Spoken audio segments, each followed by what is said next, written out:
অনেক কষ্ট হচ্ছে। তা আমার যে পরিকল্পনা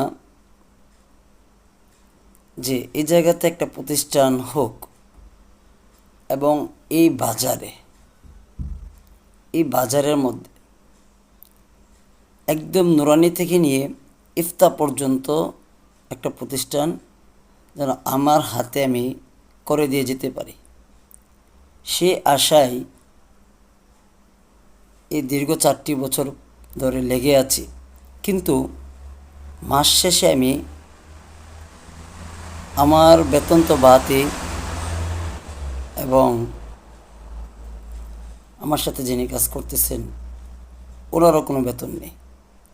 আমরা ফি সাবিলিল্লাহ, ছাত্ররা যা খাচ্ছে, রেজিকে যা আসতেছে মাদ্রাসায় তাই আমরা খাচ্ছি, এক্সট্রা কোনো খাবার নয়।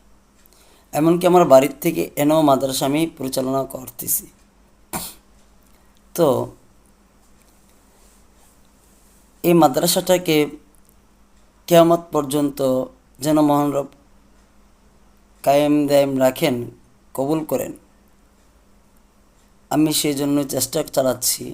বাকিটা আল্লাহ ভরসা, আল্লাহ পাক ভালো জানেন কোন দিকে নেবেন।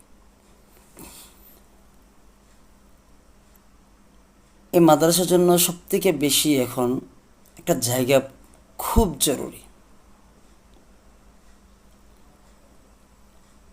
এমনিতে অনেক টাকা পয়সা ঋণ আছে, দোকান বাকি আছে।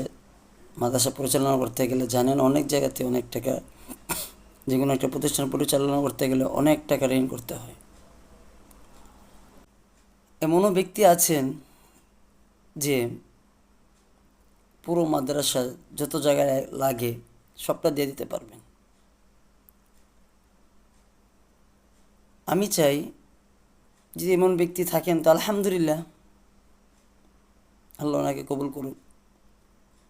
যদি তাও না পারেন, আপনারা মাদ্রাসার জায়গার জন্য, মাদ্রাসা যেন কিয়ামত পর্যন্ত কায়েম দায়েম থাকে, এই জন্য আপনারা একজন মাদ্রাসার সদস্য হিসেবে অন্ততপক্ষে নিম্নে 100 টাকা, এর ঊর্ধ্বে যে যার যার সামর্থ্য অনুযায়ী যদি পারেন,